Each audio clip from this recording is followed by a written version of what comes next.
तर आज आपण समानार्थी शब्द पाहणार आहोत. तर पहिला शब्द आहे हत्ती. आता हे समानार्थी शब्द आहेत ना, ह्याला काय ट्रिक नसतात. हे तुम्हाला तोंडपाठच करावे लागतात. वारंवार वाचायचे, वारंवार व्हिडिओज पाहायचे, तर तुमच्या ते पूर्णपणे लक्षात राहील. आणि याच्यावरती 2-3 प्रश्न येतातच. त्याच्यामुळे हे ऑप्शनलला सोडून पण चालत नाही. त्यातच रिझल्ट जातो तुमचा.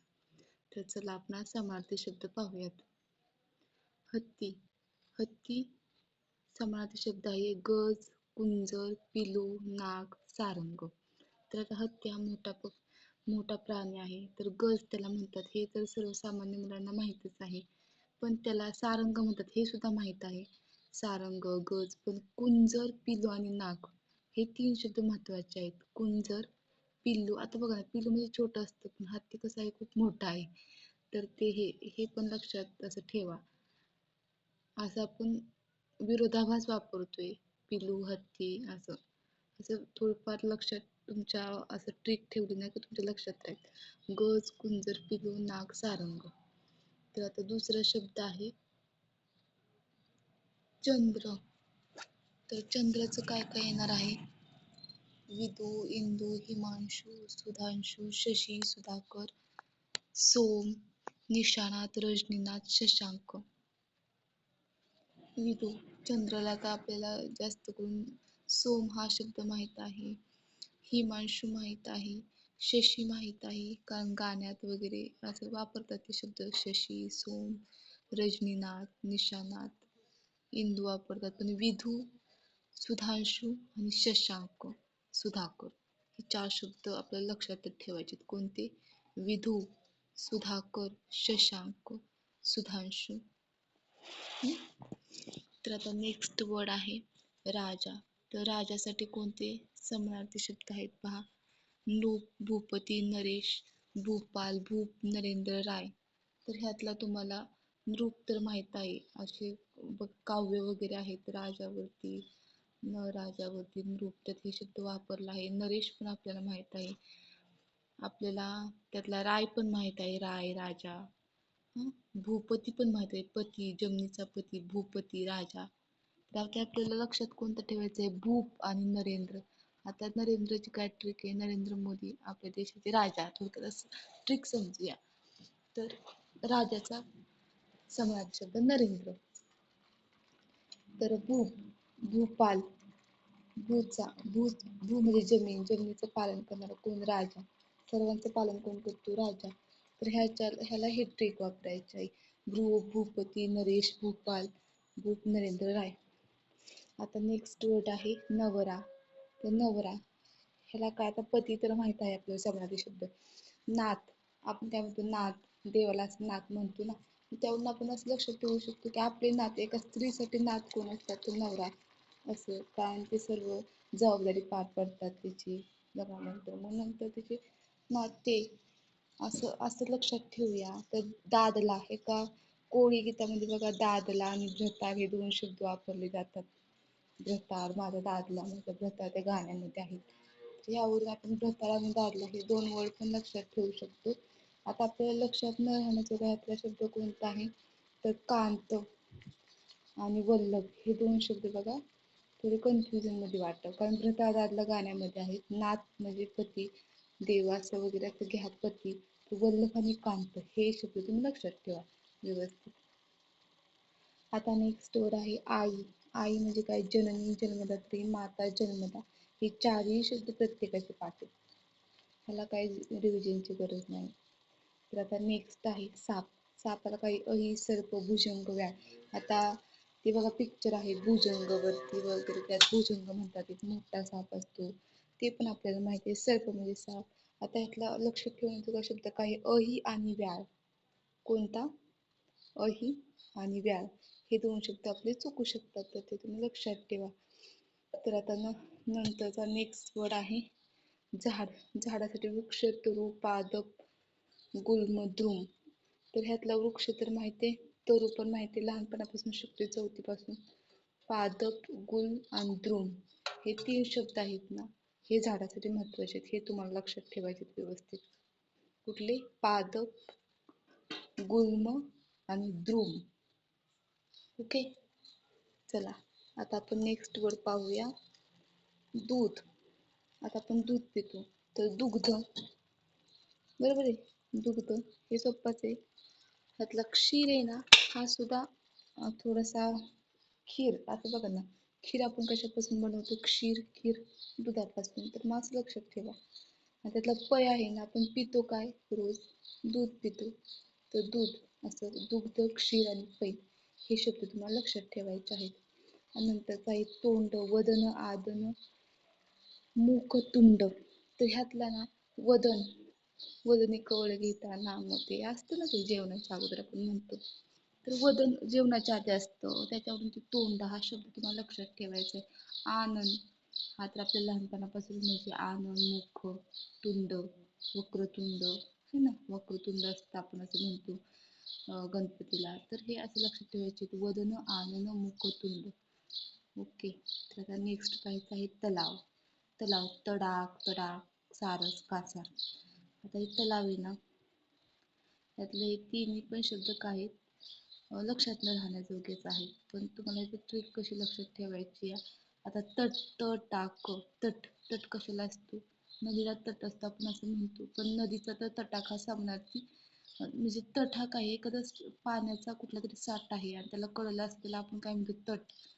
त्याचा किनारा असतो त्याला आपण काय म्हणतो, तट. मग तटाक हे नदीला म्हणत नाही, समुद्राला म्हणत नाही, मग काय कशाला म्हणतात, तलावाला. असं तटाक, तडाक, ते पण तेच आहे ना, तटाक आणि तडाक एकच झालं ते दोन्ही. आता सारस आणि कासार.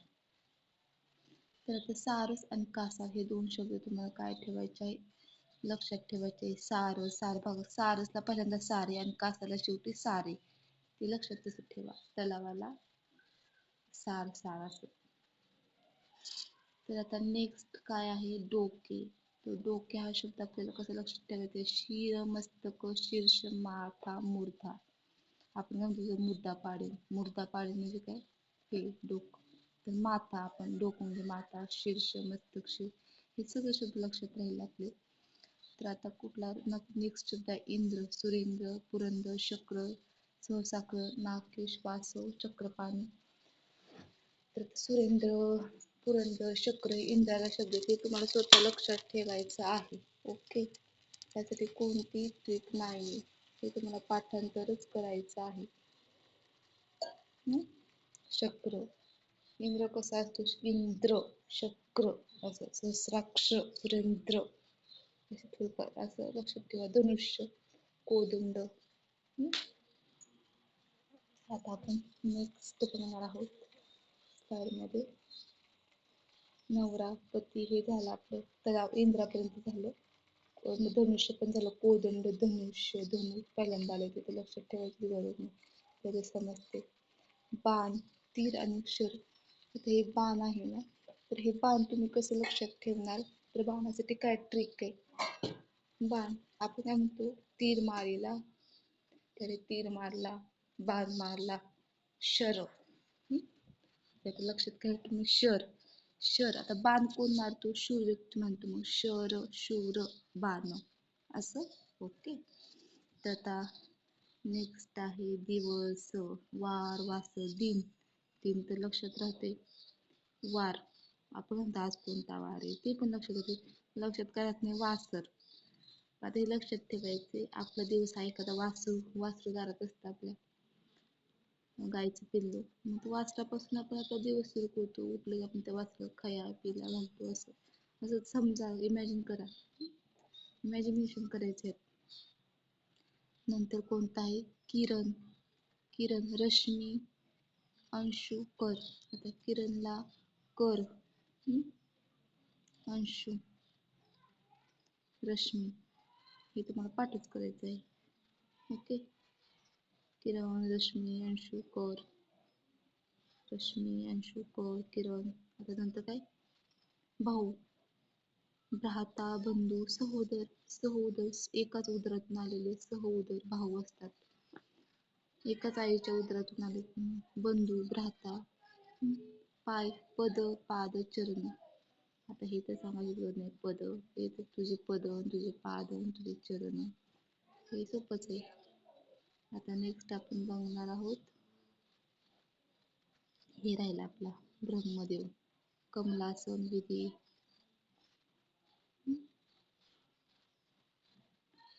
आता आपण बघणार आहोत अग्नी. अग्नी अनल, विस्तो, पावक, वनी, अंगार. आपण म्हणतो अंगार सगळा असं असतात ना, अंगाराला ज्वाला. आता इथं अग्नीला ज्वाला पण शब्द आहे. विस्तो, विस्तो कसा असतो अग्नीचा? विस्तो असतो लाल लाल, अग्नी लाल, अंगार लाल, ज्वाला लाल. वैश्वानर, वनी आणि पावक हे 3 शब्द तुम्हाला इथं कन्फ्युज करणार आहे, ते तुम्हाला पाठ करायचे. वनी, वैश्वानर आणि पावक हे 3 शब्द. ओके. कोणते? पावक, वनी, वैश्वानर. आता नेक्स्ट बघायचं आहे अमृत. अमृत, सुधा, पियुष. हे म्हणजे पाठच आहे. सुधा, पियुष, अमृत, सुधा, पियुष, अमृत, सुधा, पियुष. ओके. तर नेक्स्ट वर्ड बघायचं आपलं अरण्य. कानन, वन, विपिन, जंगल. आता अरण्य तर कानन शब्द आपल्याला माहिती आहे, जंगल पण माहिती आहे, वन पण माहिती आहे, पण माहित कुठलं नाही विपिन. अरण्य म्हणजे विपिन, हे लक्षात ठेवायचं. जंगल वगैरे शब्द काय वाचायची गरजच नाही आपल्याला. कानन, वन, विपिन आणि कानन हे दोन, घेतले कानन आणि विपिन 2 शब्द इम्पॉर्टंट. आता अगणित, असंख्य, अमर्याद, अमित. हे सोपे शब्द आहेत. नेक्स्ट आहे अर्जुन, पार्थ, धनंजय, भारत, फाल्गुन. अर्जुन, अर्जुनाला कृष्ण काय म्हणतो? पार्थ. धनंजय, धनुष्याचा म्हणजे हे खूप एक्सपर्ट होता धनुष्य चालवण्यात, अर्जुन म्हणतो धनंजय नाव दिले. भारत पण नाव दिले त्याला त्यामुळेच. आणि पार्थ त्याला कृष्ण म्हणून देतात. पार्थ, पार्थ. धनुष्य उचल, युद्ध कर, पार्थ असं. आणि श्रीकृष्ण सारथी होते ना, त्यावेळेस ते पार्थ पार्थ बोलायचे सारखे अर्जुनाला. नंतर फाल्गुन. आता इथं शब्द कोणत्या लक्षात ठेवायचा आहे तुम्हाला? फाल्गुन आणि भारत हे 2 शब्द. हे कन्फ्युज करणारे शब्द. अर्जुन, भारत, फाल्गुन. आता नेक्स्ट वर्ड अंधार, काळोख, तिमिर, तम. आता तिमिर आणि तम हे लक्षात ठेवायचे शब्द तुम्हाला. अंधार म्हणजे तिमिर आणि तम. नेक्स्ट वर्ड बघायचा आहे आकाश. आकाशला काय काय म्हणतात? गगन, नभ, अंबर, आभाळ, अवकाश, अंतरिक्ष, व्योम, तारांगण, वियत आणि विताक. आता इथे एक शब्द नाही आकाशासाठी, ख. खग म्हणजे पक्षी आणि ख म्हणजे आकाश. ग्रामसेवकला प्रश्न आला होता हे. आकाश म्हणजे ख. तर आनंद, हर्ष, मोद, प्रमोद, तोष. तोष आहे संतोष, आनंद. इथं संतोष शब्द नाही. प्रमोद पण आनंदच होतं. आता प्रमोदचं कसं लक्ष ठेवायचं? प्रमोद, मोदक, मोदक दोन्ही येते का ना, मग मोदक दिले की आपल्याला काय होतं? आनंद होतो, असं लक्षात ठेवा. तोष, संतोष म्हणजे आनंद, हे सगळ्याला माहिती. मग तोष म्हणजे पण आनंदच. हर्ष, आनंद. नंतर आपल्या लक्षात आठवण, स्मृती, स्मरण. आश्चर्य, अचंबा, नवल, विस्मय. आश्चर्य झालं, नवल झालं, विस्मय झालं, अचंबा झाला. सोने, सुवर्ण, कनक, काच, हेम, हिरण्य. आता ह्यातला सुवर्ण लक्षात राहतो आणि हिरण्य पण लक्षात राहतो आपल्या. पण लक्षात काय राहत नाही? कांचन, हेम आणि कनक. कनक पण राहतो तसं, पण कांचन मध्ये थोडं कन्फ्युजन होतं. कांचन, हेम मध्ये. ते कांचन आणि हेम मध्ये पण म्हणजे पण सोनच. आता घोडा आणि घर. अश्व, घोडा म्हणजे. आता आकाश. आकाश, गगन, आभाळ, अवकाश, अंतरिक्ष, व्योम, तारांगण, वियत. आता ह्यातलं आपल्या लक्षात काय राहत नाही? व्योम राहत नाही, व्योम. अंतरिक्ष म्हणजे आकाश हे माहिती, गगन म्हणजे आकाश हे माहिती, आभाळ म्हणजे आकाश हे माहिती, अवकाश म्हणजे आकाश हे माहिती, तारांगण कुठं असतं अवकाशात ते पण माहिती. लक्षात काय राहत नाही तर व्योम, वियत आणि विताख. व्योम, वियत, विताक 3 शब्द व्यवहारचे. ते लक्षात ठेवा. वित, वियाक, विताक, व्योम, अवकाश. आनंद, घोडा राहिला आपल्याला, इथपर्यंत आला तुम्ही घोड्यापर्यंत. तर घोडा, अश्व, वारू, तुरंग, वाजी, हय. आता घोड्याला अश्व म्हणतात ते माहिती, वारू म्हणतात ते माहिती, तुरंग म्हणतात ते माहिती, पण वाजी आणि हय हे शब्द चुकतात. कोणते? वाजी आणि हय म्हणजे घोडा. हय म्हणजे पण घोडा आणि वाजी म्हणजे पण घोडा. ओके. तर आता नेक्स्ट शब्द आहे आपला घर. घर. धाम. आपलं धाम असतं, घर म्हणजे आपलं निकेतन असतं, आपलं आलय असतं, आपलं ध्येय असतं, आपलं भवन निवास ग्रह सदन. आता ह्यातले कोणताच शब्द अवघड नाही बघा. ग्रह आपल्याला माहिती आहे, गृहप्रवेश आमचं सदन घरावर नसतं. सदन निवास, पसायदान निवास, माऊली निवास, भवन. हे सगळे काही आश्रयाचे स्थान आहेत. आश्रयाचं स्थान काय असतं माणसासाठी? घर. एखादी रूम, एखादी जागा बंदिस्त म्हणजेच घर ते असतं. धाम म्हणजे घर. आता ह्यातला एक शब्द कन्फ्युजन मध्ये बरं का, कोणता? गेह. आता ग्रह आहे, मग हे काय? इथं गृह आहे, इथं गेह आहे. इथं काय आहे कन्फ्युजन मला शब्द कोणता आहे? ग्रह आणि गेह. आता लक्षात ठेवा, इथं पण गह, इथं पण गह आहे, फक्त इथं म्हणजे हे आहे गृह आहे, तिथं गेह आहे. तर मग हे लक्षात ठेवा, ग्रह गह गह घर. आता वायू, पवन, अनिल, समीर, वात, व्यान, गंधवाह, वारा, समीरण, मरुत. आता यातमध्ये वायू, पवन, अनिल, समीर, वात, व्यान, गंधवाह, वारा, समीरण, मरुत. आता यातला पवन आपल्याला किती सोपा आहे, अनिल पण सोपा आहे, समीर पण वारा हे माहित आपलं. वात म्हणजे नाही, वात आपल्याला माहित नाही. गंधवाह. तर आता आपल्याला काय माहित नाही यातलं, आपल्याला समीर माहिती आहे वारा. मग समीरण म्हणजे पण असं लक्षात ठेवा ना तुम्ही, समीर म्हणजे पण वायू आणि समीरण म्हणजे पण वायू, म्हणजे हे पण झाले दोन शब्द पाठात. अनिल म्हणजे वायू हे पण झालं, पवन म्हणजे वायू हे पण झालं, वारा म्हणजे वायू हे पण झालं. आता गंध वाह, ह्यातून कशात गंध वाह म्हणजे वायूतून गंध असतो, वास येतो, तो काय असतो? एक वायूच असतो ना. तो उदबत्तीचा तर गंध आला तर तो काय असतं? ते वायूच असतो, मग ते गंधवाह म्हणजे पण वायू. आणि मरुत, मरुतचा अर्थ काय होतो माहिती आहे का मुलांनो? मरुत म्हणजे सुगंध, एक वायू, वास असा अर्थ असतो मरुतचा. वायू म्हणजे मरुत.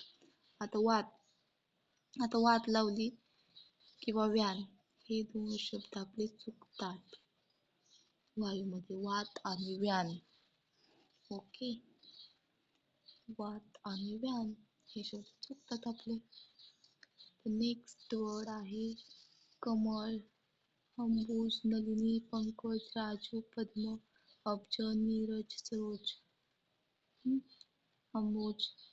आता कमळला राजू म्हणतात ते माहिती आहे, पद्म म्हणतात ते माहिती आहे, पंकज म्हणतात ते माहिती आहे, अंबुज म्हणतात ते माहिती आहे, नलिनी म्हणतात ते माहिती आहे. ह्याला पद्म म्हणतात ते माहित नाही. पद्म आणि अब्ज. नीरज म्हणतात हे पण माहिती आहे, सरोज. हे तीन शब्द माहित नाहीत मला तर. पद्म, अब्ज आणि सरोज म्हणजे कमळ. ओके, हे लक्षात ठेवायचे तीन शब्द. नेक्स्ट वर्ड आहे सूर्य. रवी, भास्कर, अरुण, मित्र, दिनकर, आदित्य, चंद्र, सूर्य. भरपूर समाधी शब्द आहे सूर्याला. त्यातला रवी माहिती, भास्कर माहिती, अरुण माहिती, मित्र माहिती, दिनकर माहिती, आदित्य माहिती. दिनकर आणि दिनमणी पण समजून आहे. चंडांशू, प्रभाकर. ओके, तर नेक्स्ट आहे देऊळ. देऊळ, मंदिर, राऊळ, देवालय. ओके. शंकराला पण भरपूर शब्द आहे, सांब, शिव, महेश, सदाशिव, महादेव, रुद्र, नीलकंठ, कैलास, नाथ, कैलासपती, भालचंद्र, चंद्रशेखर, त्रिनयन. सगळे सोपे शब्द आहेत, एक सोडला तर सांब, हे आपल्याला जास्त कोण माहित नसतं. सांब आणि चंद्रशेखर हे लक्षात ठेवा. कोणते शब्द अवघड आहेत? सांब आणि चंद्रशेखर, बाकी सगळे सोपे. तर आता डोळे, नयन, नयन, चक्षु, अक्ष, लोचन, नेत्र, सगळे शब्द सोपे आहेत. चक्षु सोपा आहे, नयन सोपा आहे, अक्ष सोपा आहे, लोचन सोपा आहे, नेत्र सोपा आहे. थोडासा अक्ष हा अवघड आहे. कोणता? अक्ष. चला नेक्स्ट. शरीर, देह, तनु, काया व पूतना. सगळे सोपे आहेत. देह, तनु, काया व पूतना सगळं सोपे आहेत. वपू थोडासा अवघड आहे. वपू थोडासा अवघड आहे. चांदणे, कौमुदी, ज्योत्स्ना, चंद्रिका सगळे सोपे. पर्वत, गिरी, अचल, नग, अद्री, शैल सगळे सोपे आहेत. फक्त एक अवघड आहे, नग. नग म्हणजे पर्वत. आणि शैल. नग आणि शैल. गिरी सोपा आहे. अचल म्हणजे न हलणारा पर्वत. बद्री म्हणजे पर्वत. तर नग आणि शैल. नग आणि शैल. डोक्यात परफेक्ट ठेवा. पर्वत म्हणजे नग आणि शैल. आता पक्षी. खग, विहग, द्विज, अंडज, विहंगम. सोपे. पक्षी म्हणजे अंडे देणारा. द्विज दोनदा जन्मणारा. विहंग, खग, विहंगम. सोपे. पाणी. उदक, जल, तोय, जीवन, सलिल, पयनीर. आता पाण्याचा अवघड आहे. वारी.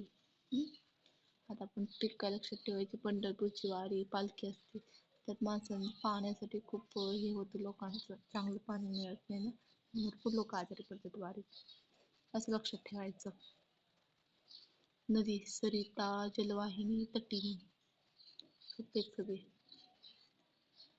समुद्र, सागर, जलधी, दर्या, सिंधू, उदधी, अर्णव, पयोधी, अंबुधी, वारी, राशी, रत्नागर, अब्धी. आता सगळे सोपे नाहीत. दर्या सोपा आहे, सागर सोपा आहे, अर्णव सोपा आहे, रत्नाकर सोपा आहे. आता अवघड कुठले येतं. वारी, राशी, अब्धी, पयोधी आणि जलधी. हे अवघड आहे. उदधी. उदधी, जलधी, पयोधी, अंबुधी, रब्धी. हे काय आहेत. अवघड आहेत बरोबर. सागरचे सागर, अर्णव, रत्नाकर, सिंधू, दर्या. हे सोपे शब्द. पण परीक्षेत हे विचारत नाही. परीक्षेत काय विचारणार. अंबुधी म्हणजे काय, पयोधी म्हणजे काय, उदधी म्हणजे काय, अबधी. आता ह्या एक ऑब्झर्व करा. शेवटी ज्याला धी का नाही. अबधी, उदधी, अंबुधी, पयोधी, जलधी.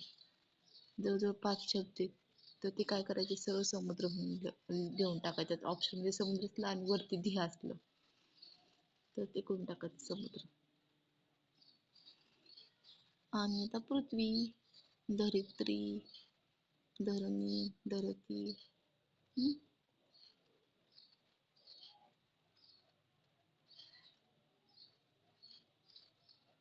आता रात्र, रजनी, विभावरी, शर्वरी. ढग.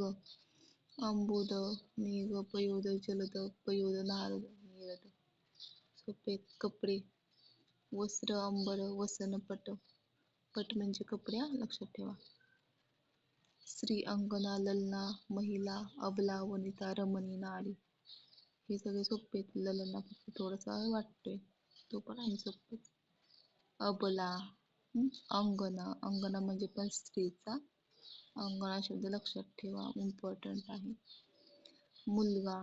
सूत, पुत्र, तनय, नंदन, तनुजा, आत्मज. सोपे. मुलीला पण तेच आहे. तनुजा, तनया, कन्या, दुहिता, नंदिनी, आत्मजा. आता शत्रू म्हणजे अरी आणि रिपू. ओके. सिंह. शार्दूल, केसरी, वनराज, मृगेंद्र, वनेंद्र, मृगराज. सिंहाला हे लक्षात ठेवा. सिंह म्हणजे केसरी आपल्याला माहिती आहे. वनराज वनांचा राजा. केसरी हे पण माहिती आहे. मृगराज हे पण माहिती आहे. वनेंद्र, मृगेंद्र हे पण माहिती आहे. आपल्याला माहित नाही शार्दूल. सिंह म्हणजे शार्दूल. शार्दूल हा इम्पॉर्टंट शब्द आहे. पाणी. हस्तकर, भुज पाणी. हात म्हणजे पाणी पण येतं. बाहू पण येतं. भुज कर, हस्त. नंतर कपाळ. कपाळ, पैसा, द्रव्य, भ्रूण, आरसा, दर्पण, मुकुट. कर आहे सगळे इम्पॉर्टंट आहेत. सगळे करा. राग, संताप, क्रोध, तमरोष, संहार, विनाश, पोपट, राव, राघोष, प्रेम, प्रीती, अनुराग, मित्र, स्नेह, सखा, दोस्त, वाटसरू, प्रतीक. हे सगळे सोपे त्या स्क्रीनवरती.